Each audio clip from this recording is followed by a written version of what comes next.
እኔ ዓለምን ፈጠረ ብዬው አይደለም እግዚአብሔር ዓለምን የፈጠረ የአዳም ንስሐ መግባት ክርስቶስን ሰው ያደርገዋል እግዚአብሔርን ሰው ያደርገዋል ማለት አንችልም። ጸጋው በእምነት ያድነዋል። በስመ አብ ወወልድ ወመንፈስ ቅዱስ አሐዱ አምላክ አሜን።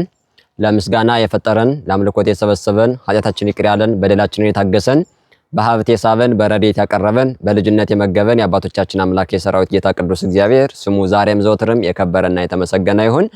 በሀገር ውስጥም በሀገር ውጭም የምትገኙ ውድ ኦርቶዶክሳውያን የእግዚአብሔር ቤተሰቦች ባለና በነበረ ወደፊትም በሚኖር በአምላካችን በእግዚአብሔር ቅዱስ ስም ሰላም እላችኋለሁ። እንደምን አላችሁ? እንደየተቆጣጠራችሁ ሰላማችሁ በያላችሁበት ይብዛ። እንደ እግዚአብሔር መልካም ፈቃድ ያው በተለመደው መርሃ ግብራችን እንዲሁ ዛሬም ከዚህ በፊት ካነሳነው ሐሳብ ጋር ተያይዞ የሚቀጥል መሰረታዊ ሐሳብ እናነሳለን ማለት ነው።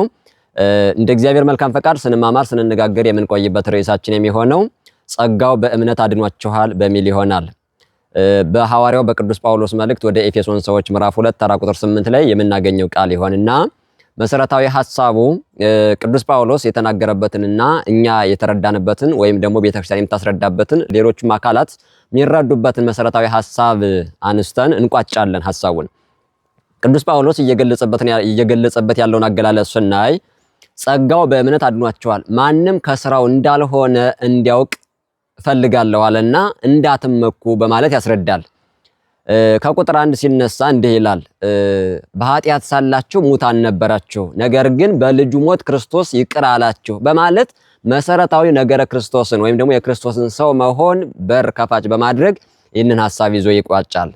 ምናልባት ይህንን ሐሳብ ስናነሳ ለወደፊቱ መግቢያ እንዲሆነን ለብዙዎቻችን በጸጋው መዳን ማለት ከስራ እንዳይደለ ጽድቅ እንዳንመካ የሚያሰኘንን ሐሳብ የተረዳንበት አውድ ወይም ደግሞ የያዝንበት አያያዝ ልክ ስላልሆነ ለብዙዎቻችን በጸጋው መዳን ማለት ንስሐ ለመግባት ማለት ይመስለናል። በጸጋው መዳን ማለት ካህን እንደማያስፈልግ ይመስለናል። በጸጋው መዳን ማለት አለመጠመቅን፣ አለመቁረብን፣ በንስሐ ሕይወት አለመመላለስን ስለሚመስለን ለብዙዎቻችን አንዴ ክርስቶስ በከፈለው ካሳና በአፈሰሰው ደም ምክንያት ከዚህ በኋላ ድነታችን ከዚህ በኋላ መንግስተ ሰማያትን ያገኘነው በክርስቶስ ቤዛነት ብቻ ስለሚመስለን እሱን ሐሳብ ለማንሳት ነው የምንፈልገው።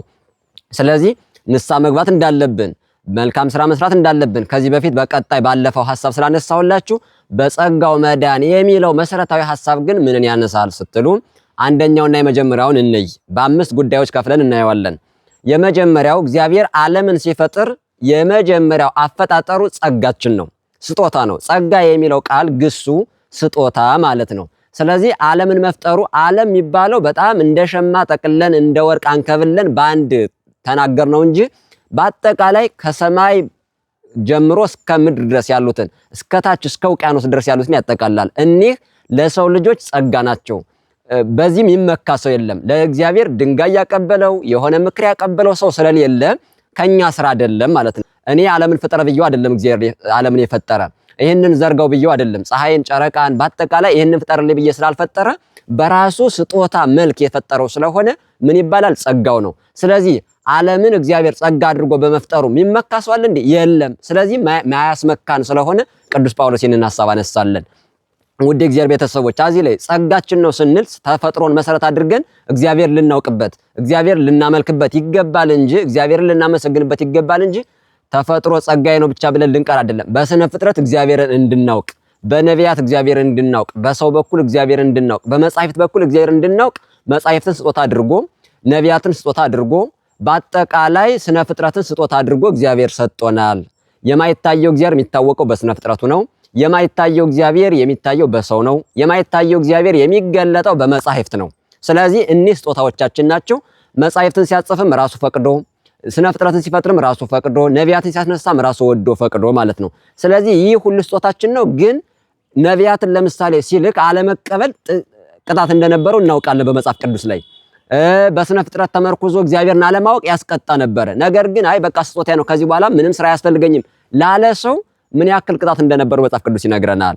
ይሄ የብሉይ ኪዳን ቅኝቱ ነው፣ የብሉይ ኪዳን ዳሰሳችን ነው። ወደ ሐዲስ ኪዳን እናምጣውና ጎላ ያለውን መሰረታዊ ሐሳብ እናምጣ። ለብዙዎችም ጥያቄያቸው የሚፈለፈለውና የሚፈጠረው እዚህ ጋር ስለሆነ ስለዚህ በሐዲስ ኪዳን የመጀመሪያውና አንደኛው ስጦታችን ምንድነው? የክርስቶስ ሰው መሆን። ክርስቶስ ከሰማያ ሰማያት መውረዱ፣ ከድንግል ማርያም መወለዱ ደገኛውና አይነታ ተወዳዳሪ የሌለው አቻ የሌለው ስጦታችን ነው። ለምን የአዳም ንስሐ መግባት እንዳለ ሆኖ የነቢያት ትንቢት መናገር እንዳለ ሆኖ ሱባኤ መቁጠራቸው ምሳሌ መመሰላቸው እንዳለ ሆኖ ነገር ግን የነቢያት ትንቢት መናገር፣ የነቢያት ሱባኤ መቁጠር፣ የነቢያት ምሳሌ መመሰል፣ የአዳም ንስሐ መግባት ክርስቶስን ሰው ያደርገዋል፣ እግዚአብሔርን ሰው ያደርገዋል ማለት አንችልም። ለምን የእግዚአብሔር ስጦታ ካልተጨመረበት ማንም ቢሆን ማን በነቢያት ጩኸት ነው በአዳም ንስሐ መግባት ነው ብሎ ሊናገር አይችልም። ለምን ከስራችን አይደለማ። ስራችን እግዚአብሔርን ሰው ለማድረግ የሚያስችል አይደለም። ጸሎታችንም መስዋዕታችንም ባጥቅሉ እግዚአብሔርን ሰው ለማድረግ ያስችላል ማለት አንችልም፣ ደፍረን ማንናገርም። ስለዚህ በክርስቶስ ሰው መሆን አንመካም። ምንም መካ ግን አይነት መንፈሳዊ ትምክህት እግዚአብሔር ሰው ሆኖ አዳነን ብለን እንጂ በቃ ከእንግዲህ ወዲህ እኛ እኮ ነን ሰው ያደረግነው እንደዚህ ብለን ምንም መጻደቅበት ተመጻድቆ የለም አያስፈልግም ማለት ነው። ስለዚህ የክርስቶስ ሰው መሆን ጸጋችን ነው። ሰው በመሆኑ ግን መዳን የእያንዳንዳችን ድርሻ ነው እንጂ ሰው ሆኖልኛል ከእንግዲህ ወዲህ ምንም አላደርግም ምንም በማድረጌ ጥቅም የለውም ስለዚህ ዝም ብዬ ድናለሁ ማለት የሰነፎች ማረጋገጫ ነው። በመጽሐፍ ቅዱስ አረዳድ እንይ ፊልጵስዩስ ምዕራፍ 2 ቁጥር 12 ላይ ሁሉም እያንዳንዱ የራሱን መዳን በመፍራትና በመንቀጥቀጥ ይፈጽም ይላል። በዮሐንስ ወንጌልም ምዕራፍ 15 ተራ ቁጥር 25 ላይ እንዲህ ይላል ሶበሰ ኢመጻይኩ አነ ወይ ነገርክዎሙ እምድህኑ ወይም ኢኮኖሙ ጌጋየ እንከሰ አልቦሙ ምክንያት ለጌጋዮሙ እኔ ወርጄ ተወልጄ ሰው ሁኜ ባላድናቸው ኑሮ ምክንያት በኖራቸው ነበር። አሁን ግን ወርጄ ተወልጄ ተሰቅዬ አድኛቸዋለሁና ለበደላቸው ምክንያት የላቸውም ማለት ሰው መድሆኑ እኛን ለማዳን ነው። ሰው በመሆኑ መዳን መጠቀም እንዳለብን ያስረዳናል። ነገር ግን ሰው ከሆነ በኋላ በዚያ ላይ ተመስርቶ ስራ ለመስራት ምክንያት አልባ መሆንን መጽሐፍ ቅዱስ ይቋጭልናል። የመጀመሪያው ጸጋችን የክርስቶስ ሰው መሆን። ሶስተኛው ክፍል ምንድነው? ጥምቀት ጸጋችን ነው። እግዚአብሔር መጠመቁ ማለት በዮርዳኖስ ቁጭ ብሎ መጠመቁና ያንን ዮርዳኖስን ባርኮ ለእያንዳንዳችን ብሪት ማይጸን አድርጎ ባርኮ ቀድሶ ከእንግዲህ ወዲህ ለምንጠመቅ የአብ ልጅ የመንፈስ ቅዱስ ልጅ የወልድ ልጅ መሆናችን ያረጋገጠበት ጥምቀቱ ነው።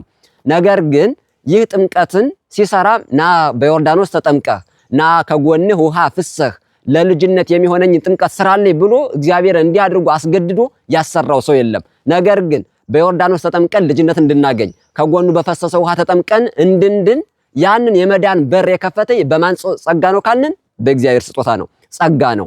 ስለዚህ ያንን ስጦታ አንመካበትም። ነገር ግን በመጠመቅ ምን እንላለን? እንድናለን ማለት ነው። ስለዚህ ጥምቀት ጸጋችን ነው።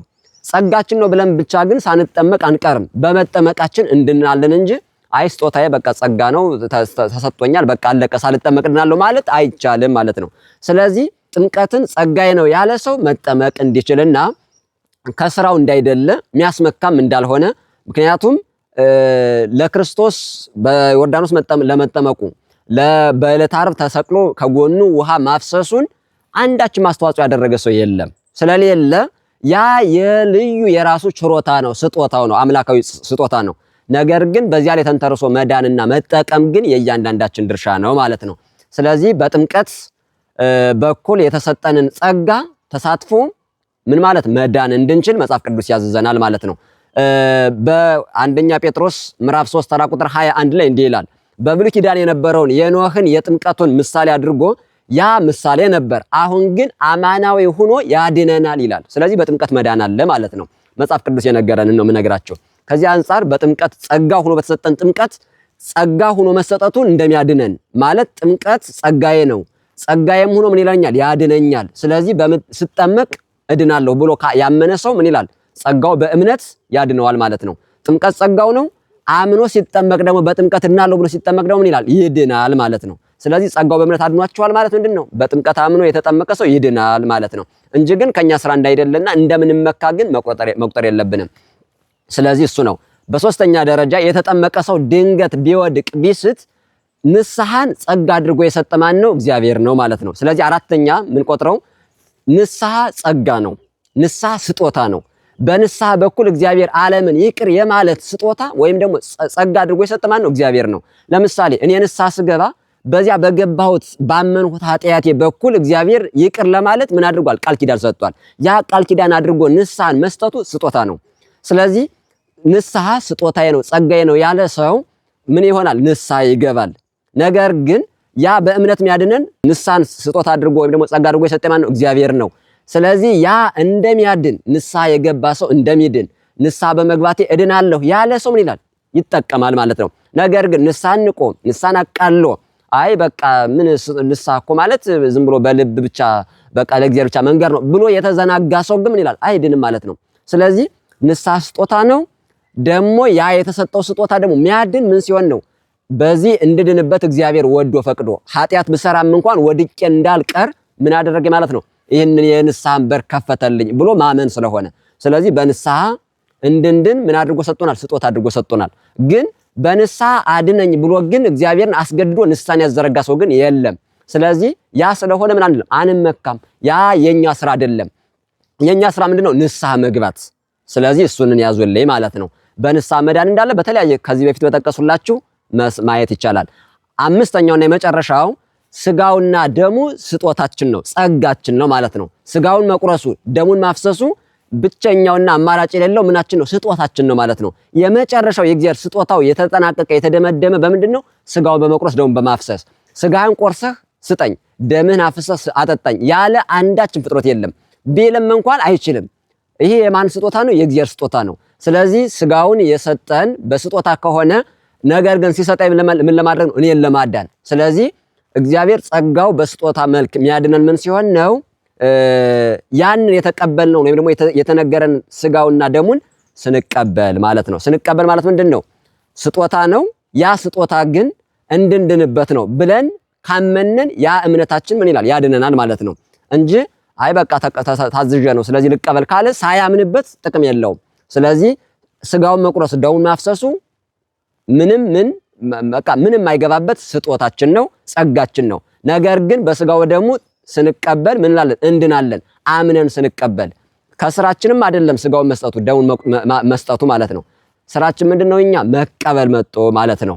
ከዚህ አንፃር ይህንን እንድታዩልኝ ጸጋው በእምነት አድኗቸዋል የሚለው ባጭሩ ለብዙዎቹ እንደሚመስላቸው በቃ ስጋውን ደግሞ ሳይቀበሉ ስጋውን ደግሞ መቀበል ለድነት መጠመቅ ለድነት አያበቃም እንደሚሉት ንስሐ መግባት ለድነት አያበቃም እንደሚሉት ሳይሆን ያንን የተሰጠንን ትእዛዝ አክብረን ስንቀበል የሚያድነን እንጂ ካላመንበት እንደማያድነን በአራት ነጥብ ልዘጋላችሁ ፈልጋለሁኝ።